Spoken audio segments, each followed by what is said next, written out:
Hey, what's happening? It's me, Guy01, and welcome to this week's first episode on the Walkthrough channel. This week, it's Roman Reigns against Baron Corbin, or I guess Happy Corbin, because that's how old this game is. He doesn't even have that gimmick anymore. So yes, it is our weekly birthday versus. We only had two birthdays this past week, one of them being Paul Heyman on the 11th, who turned 59, and then Baron Corbin on the 13th, he turned 40. Which, yeah, I was surprised about. Oh my god. Paul Heyman's got hops.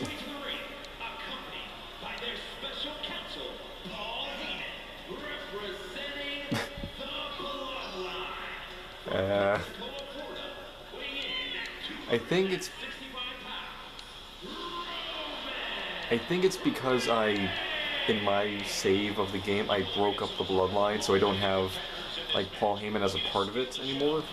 So now when I team them up, it's just like the generic like tag team entrance instead of Paul Heyman, you know, being the manager. That looked funny.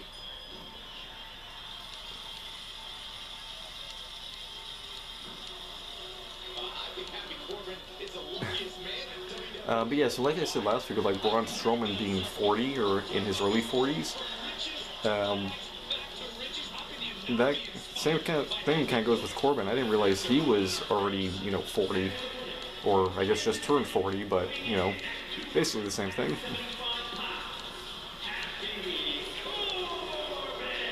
So before we get into Raw and SmackDown this week, there are some other things to talk about. First thing to talk about is, this SmackDown is the first SmackDown on USA, with last week's being the last one on Fox. And as part of this transition that WWE is going through, where with Raw going to Netflix in the near future, it was also announced that Raw will be going back to 2 hours for its runtime, which will be the first time in 12 years.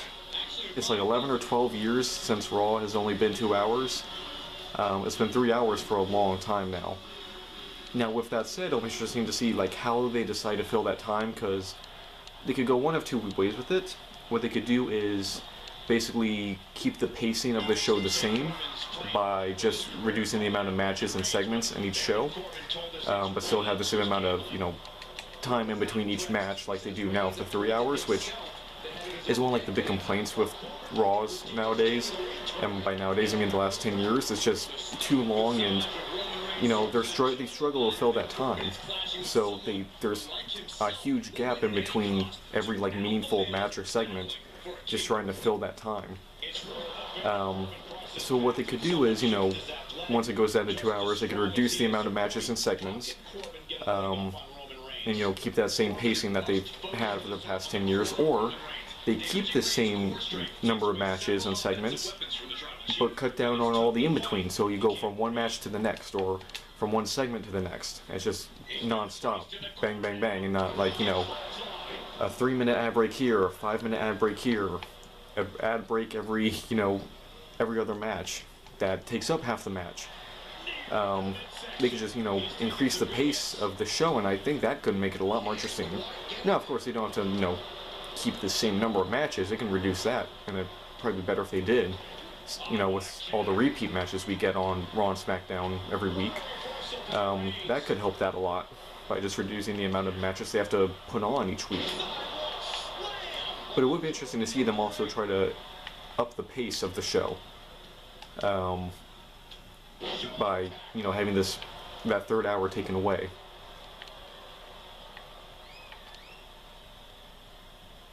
But with that said, we'll now get into Raw and SmackDown for this week.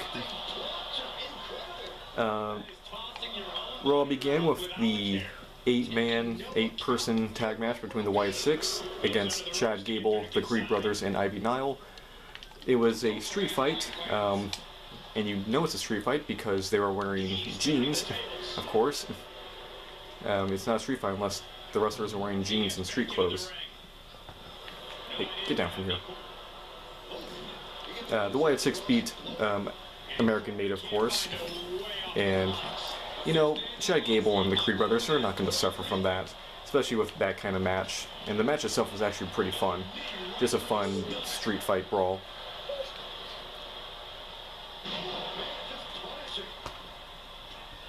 Yeah.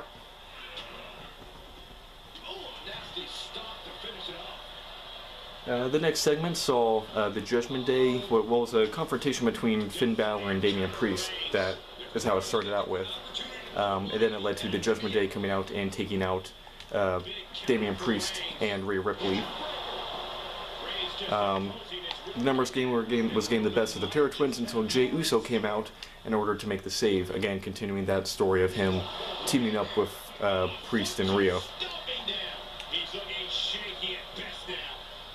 Bianca Belair and Jade Cargill, beat Alba Fire and Isla Dawn to retain the women's tag team titles in what was a pretty good match that showed a good amount of chemistry between the two teams. And you know, they did a good job at not making Fire and Dawn not looking like pushovers who, you know, lose the title in their first defense and kind of brings into question did they really even deserve the titles. They made it clear that, you know, they're not pushovers. Bianca and Jade are just a little bit better. Of course, the big thing with Raw was the return of Bret Hart, who came out for a promo. Really, the reason they brought him out was to announce that this year's Survivor Series will be happening in Vancouver. So that was the big announcement, and really the whole reason they had him out or brought him onto the show, other than the fact that, you know, it's a WWE show in Canada. That wasn't the only thing that happened during the segment, though, as Gunther then came out and confronted Bret Hart, basically feigned admiration before saying that his favorite wrestler of all time is Goldberg, of all people, which was just a great line, just a great heel character moment. Because, you know, when you look at Gunther, he's clearly an old school guy, and you assume he's going to go in the direction of saying that Bret was his favorite wrestler of all time. But for him to go with Goldberg, so good. This then, of course, brought out Sami Zayn, who, again, is challenging or trying to get a match against Gunther for the World Heavyweight Championship. Sami Zayn was actually able to take out Gunther, which is something he has not been able to do so far, at least not physically. Dominic Mysterio beat Dragon Lee with assistance from Liv Morgan. Yeah, what happened to Dragon Lee? I mean, remember that stretch of weeks when, you know, they were basically just showing off how great of a wrestler he was, and he was just coming out and, you know, putting on the best show of the night for like 3 weeks in a row. Now he's just the guy who's losing to the Judgment Day, which, you know, is unfortunate.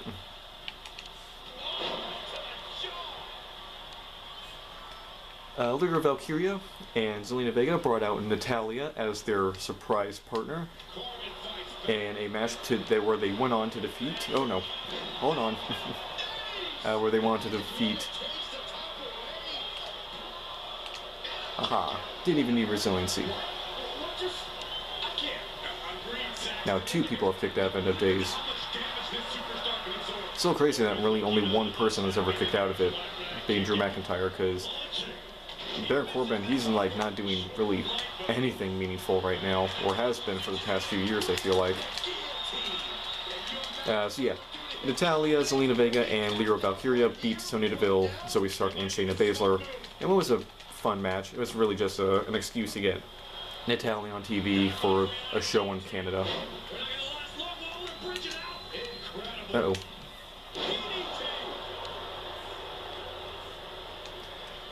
The next segment of the night was Adam Pearce coming out and confirming that Drew McIntyre and CM Punk will face off inside Hell in a Cell at Bad Blood, which was something that we kind of all knew was coming anyway, so it wasn't too much of a surprise. Hey, got me. Ow. Ow. Ow.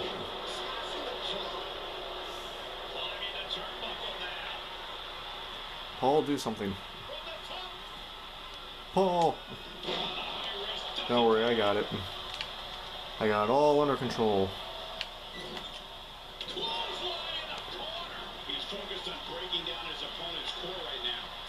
Let's see. Next match of the night was Finn Balor against Rey Mysterio. Finn Balor beat Rey Mysterio but it wasn't enough for Finn Balor to beat him, because after the match was over, Finn Balor continued attacking Rey Mysterio before Rey Mysterio was taken out by the medical staff.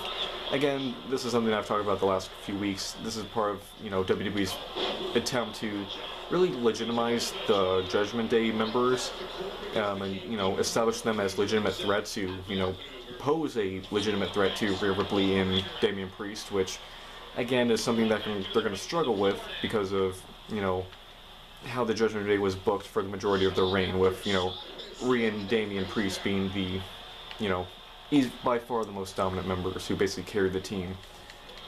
But I think they're actually doing a pretty good job at showing just how effective the Judgment Day can be, especially with Finn Balor. Reminding people just how legitimate of a competitor he is, and having really, out of all of them, the most success over the course of his career.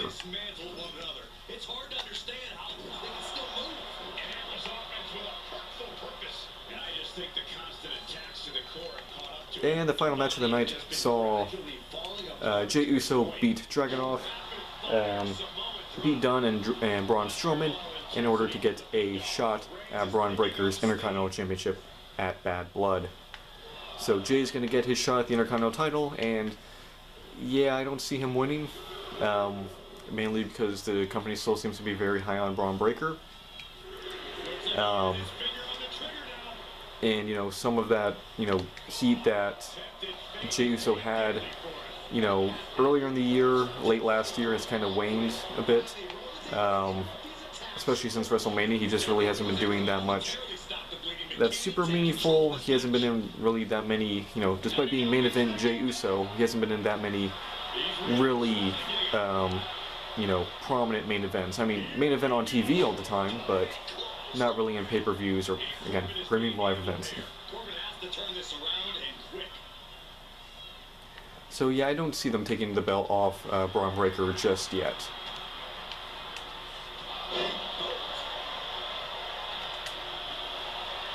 Moving on to SmackDown, which, as I said before, was the first SmackDown on USA. It wasn't a perfect show. They got off kind of a little bit of a rough start, with some technical difficulties throughout the show, some weird things with like the graphics that came up, and seemingly some kind of issue with like the timing of one of the commercial breaks, or possibly multiple, because the show overstayed its time slot by about 5 minutes, not going off the air until about 10:05. I think it was probably a problem with like that last commercial break before the final segment, just going long or something, some timing thing got messed up. And as a result of that, they're doing that thing where they do this split screen, so even while it's on a commercial, you can still see what's going on, in the ring.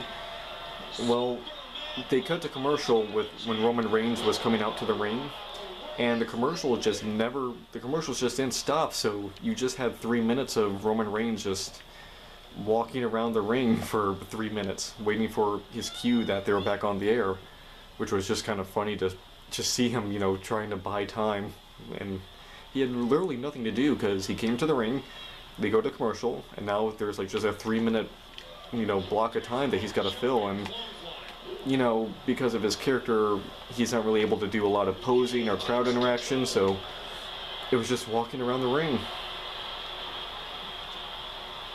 But anyway, getting to the show itself, the first match of the night was the match that I honestly thought was going to be the main event, the Undisputed Heavyweight title match between Cody Rhodes and Solo Sikoa in the steel cage. I mean, just saying that match, you're like, yeah, that's going to be the main event. Nope, first match of the night. The match ended with Cody Rhodes beating Solo Sikoa and retaining the Undisputed title. After the match, the Bloodline then came out and attacked Cody, and Roman Reigns, of all people, came out to make the save, standing tall with Cody to close out that segment, although it was clear by their facial expressions and body language, neither of them trusted each other.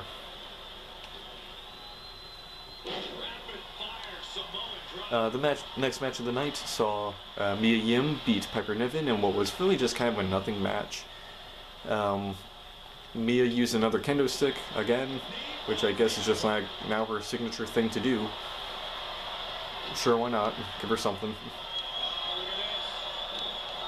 Next match was a tag team match with Austin Theory and Grayson Waller facing Kevin Owens and a mystery partner.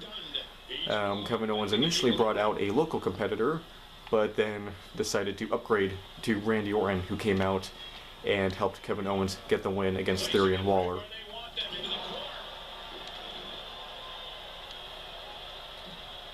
The next match of the night saw Andrade Cien Almas beat Carmelo Hayes in order to break the tie in their series of matches, with Almas now leading 3-2, and what we can assume was the final match of their series, at least for now. I have no doubt that they'll go back to that program in the future. Oh, no, you don't. And the final match, or not match, but the final segment of the night was Roman Reigns coming out and being presented with a contract to team up with Cody Rhodes to face Solo Sikoa and Jacob Fatu at Bad Blood. Roman Reigns seemingly initially refused to sign it before Cody Rhodes came out and confronted Roman Reigns, which then led to the Bloodline coming out, attacking Cody and Roman, who were able to fight them off pretty easily before both of them went on to sign the contract, making it official that they will face Solo Sikoa and Jacob Fatu at Bad Blood in a tag team match. Bloodline versus Bloodline, Bloodline Civil War at Bad Blood. Perfect setup. And this was the segment that I mentioned before went long. I don't even know if the segment itself went long or if they just started it late. But it is, you know, I'll be curious to see if something comes out. Ah, crap.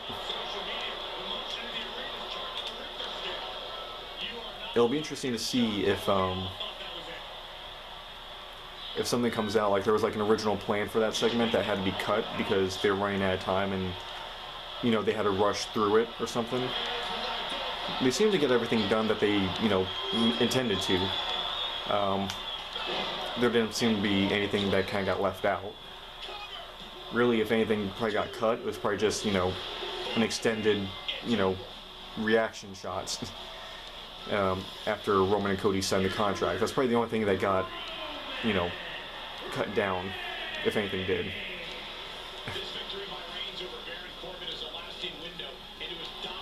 So it'll be interesting to see. It's funny, I didn't talk about Paul Heyman much, but it's going to be fun to see Paul Heyman come back.